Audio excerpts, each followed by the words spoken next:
මිනිස්සෙක් මරුණාට පස්සේ ගෑනු කෙනෙක් අඬන්නේ වෙන්ගතුනේ මොකුත් හින්දා නෙමෙයි. එයාට මතක් වෙන්නේ මොනවද?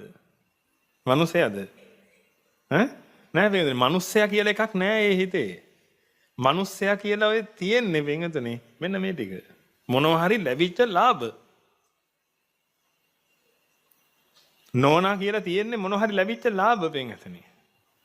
ආදරෙන් කතා කළා. දෙරද දුකට බැලුවා. හරි හොඳයි. මොනවා හරි වෙන්ගතුනේ ඔය තියෙන ලාභ මොනවා හරි තමන්ට ආස්වාදයේ දුන්න දේවල්. ඒ මනුස්සයා මැරිච්ච ගමන් වෙන්ගතුනේ. මෙයාට අහිමුනේ මොනවද? මේ ආස්වාද. ඇයි ඔච්චර දුක?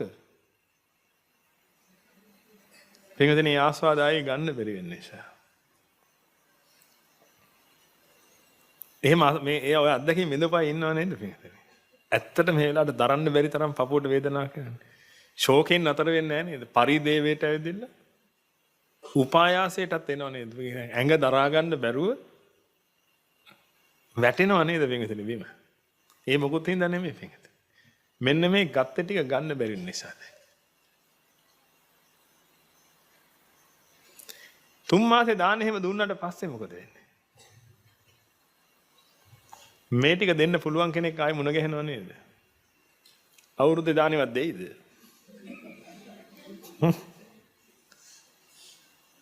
අර පින්වතුනි මැරිච්ච වෙලාවේ වල දාන වෙලාවේ වලටත් පැන්නා පින්වතුනි. ඒකක්වත් බොරු නෙමෙයි. අපි දැකලා තියෙනවා පින්වතුනි. ඒ මල ගෙවල් වල පින්වතුනි දරා ගන්න බැරි වේදනාවට අන්තිමට වලට පැනලා ඔලුත් පලා ගන්නවා. 3 මාසේ දානේ දෙන්න කලින් පින්වතුනි වෙන සම්බන්ධයක් පටන් අරගෙනත් ඉවරයි. බලුකමද? ඒකට කියන්නේ බලුකමද? නෑ පින්වතුනි. අනුකම්පා කරන්න ඕනේ.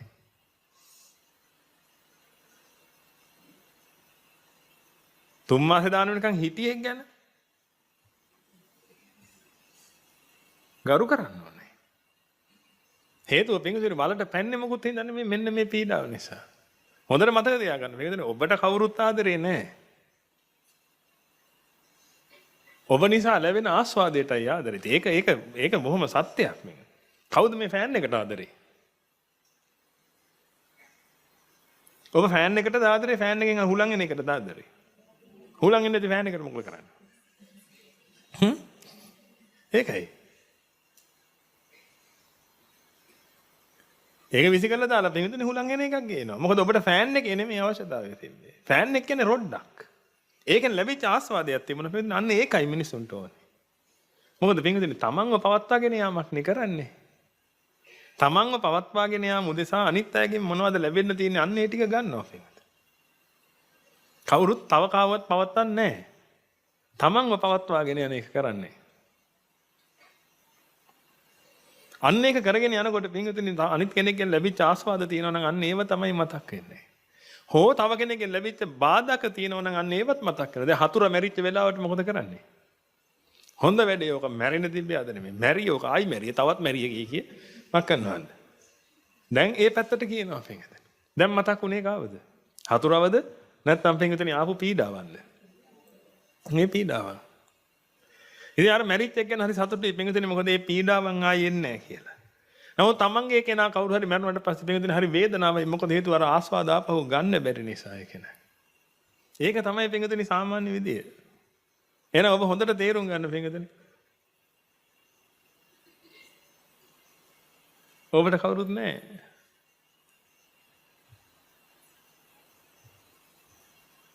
දැන් කරගත්තොත් විතරයි. කොච්චර ආදරේ වුණත් ඔබට කවුරුත් නැහැ පින්වතුනි. ඔබගේ දරුවා කොච්චර ආදරේ වුණත් පින්වතුනි ඔබ මැරිලා ගියාට පස්සේ නූල් පොටක්වත් දෙන්න බෑ දරුවාට. ඔබගේ දරුවා ඔබට කොච්චර ආදරේ වුණත් පින්වතුනි ඔබ මැරිලා ඔබ වයසට ගිහිල්ලා ඔබගේ ඇස් දෙක පේන්නේ නැති වුණාට පස්සේ පින්වතුනි රූප පෙන්වන්න බෑ ඔබගේ දරුවාට. ඒ කියන්නේ ඔබට දුක් විඳින්නම වෙනවා කියලා තේරෙන්නේ නැද්ද? එහෙනම් මේ භද්‍ර යවුවනේ මේ තරුණ කාලේදී තාම ඔබට අවුරුදු 60ක් නුන්නේ නැහැ නේද? මේ කාලෙදි වීරිය කරන්න. මොකටවත් මේ සම්මා ආජීවයෙන් ජීවිතය ගෙවන්න. ඒ කියන්නේ පින්වතුනි මෙන්න මේ කාරණාව තේරුම් ගන්න. මේක තේරුම් අරගෙන මේකෙන් නිදහස් වෙන්න. ඒක කරගත්තේ නැත්නම් ඔබ පරදිනවා. එදාට අපි කාටවත් උදව් කරන්නත් බෑ. ඔබගේ දුවා දරුවන්ට උදව් කරන්නත් බෑ. ඔබට උදව් කරගන්නත් බෑ. අන්න ඒක තමයි පින්විතනේ නියම අනාථත්වය.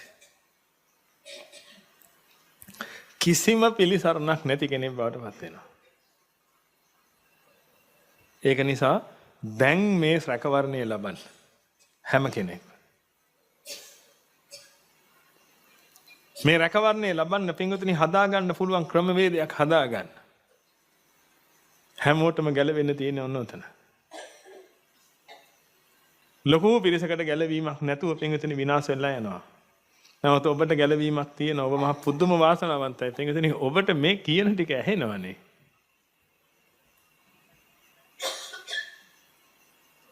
මේ කියන ටික අහලා පින්විතනි ඔබ ඔබගේ මේ රැකවරණය හදා ගන්නවා නම් ඔබ කොයිතරම් වාසනාවන්ත වේද කියලා හිතලා බලන්න.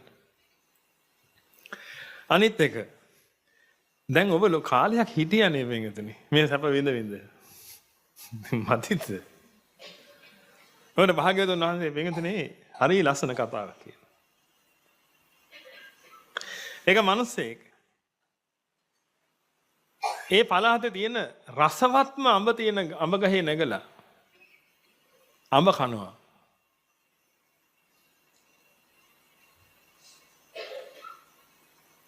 තව මිනිස්සෙක් ඇවිදilla පින්විතනේ ඒ මනුස්සයාට අඹ ගහට නැග ගන්න බැරි නිසා ඒ මනුස්සයා පින්විතනේ යට ඉඳගෙන අඹ ගහ කපනවා. භාග්‍යවතුන් වහන්සේ අහන්නේ දැන් අඹ කෑව නේද කාලයක්?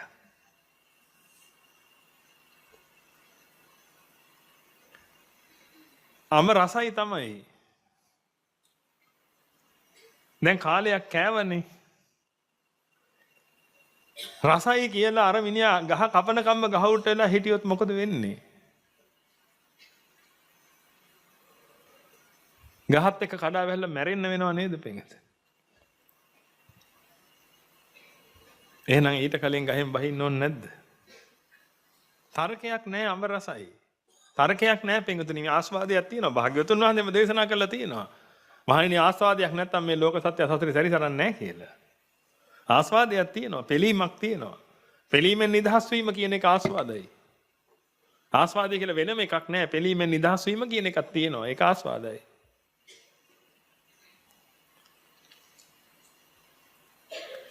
දැන් ඔබ වැළඳුවා නේද පින්විතනි කාලයක් අඹ?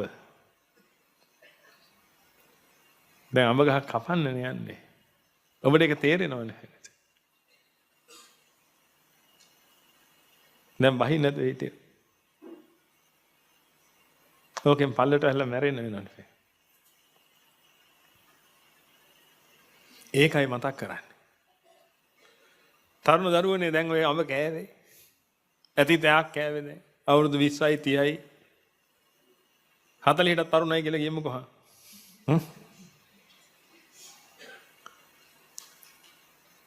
මේ අඹ කෑවේ. එක එක જાතියේ පංචකාම ආස්වාද වින්දේ හරි ඔක්කොම හරි. දැන් බුද්ධිමත් වෙන්න. ගහ කපන්න හදන්නේ. ඔකෙන් බහින්න ඉක්මනට. බලන්න පිටුනේ මේ වැය තියෙන මේ තර්ක හොඳට ඔබ ඔලුවට ගන්න.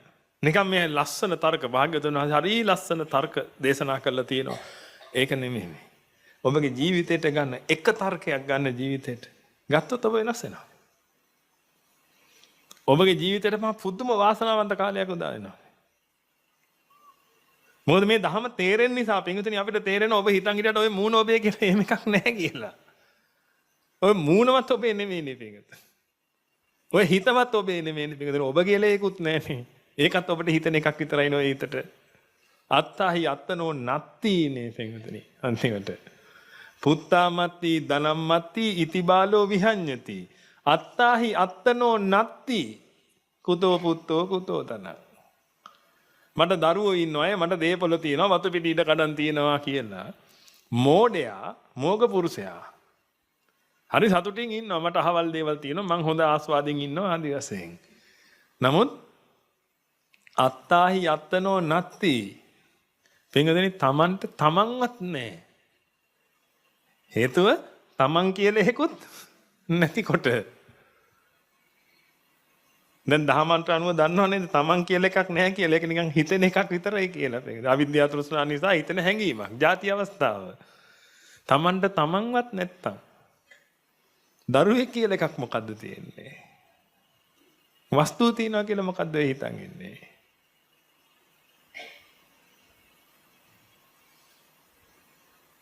ඔබ මේ මූණ වෙනුවෙන් දින්නේ මං තාම තරුණයි මේ මූණ ලස්සනයි ඒක නිසා තව ටික කලක් ඉන්නවා. ඒක නිසාද ඔබට ඉන්න හිතෙන්නේ? මං තාම පොඩි. ඒ කියන්නේ මොකද්ද පොඩි? මේ කය තාම පොඩි. තව මේක ලොකු වෙනකන් ඉන්න ඕනේ කිය. මේ කය තමයි මං. මේක තාම පොඩි. තව ලොකු වෙනකන් ඉන්න ඕනේ. තාම මං කසාද බැන්දෙත් නැහැ. අමතක කරන්න එපා. අත්තහි යත්තනෝ නත්ති. කුතෝ පුත්තෝ කුතෝද. ඕකේ මම කියලා එකක්වත් නැතිකොට. ඕකේ පුතෙක් හොයන්නේ.